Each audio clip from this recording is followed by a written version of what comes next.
কি কারণে স্টার্ট হয় না সেটা আজকে দেখাবো।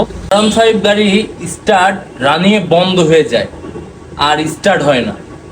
কি কারণে স্টার্ট হয় না সেটা আজকে দেখাবো। তো আসেন আমার কাছে আসেন। অনেক কিছু চেক করে দেখেছি, দেখার পরে লাস্ট ফিনিশিং আমরা এই যে স্পার্কিং কয়েল, এই স্পার্কিং কয়েলের সমস্যা পাইছি।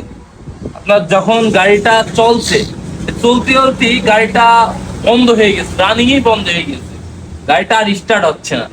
তো আমরা সিডিআই চেক করেছি, তারপরে আপনার যা আনুষঙ্গিক মানে যেসব চেক করার সব চেক করেছি।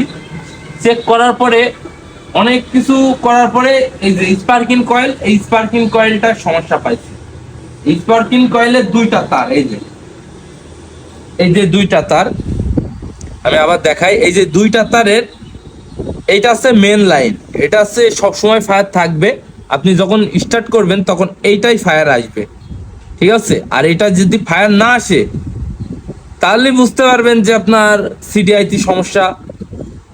আর এটা যদি ফায়ার না আসে তাহলে আপনার অয়েলিং এর সমস্যা আছে। তো এটার যখন আমরা স্টার্ট করছি খুলে, তখন জায়গাটা ফায়ার আসছে, বডিতে দিয়ে ফায়ার আসছে। তার মানে আমরা চেক করে পরবর্তীতে দেখি যে স্পার্কিং কয়েলের সমস্যা।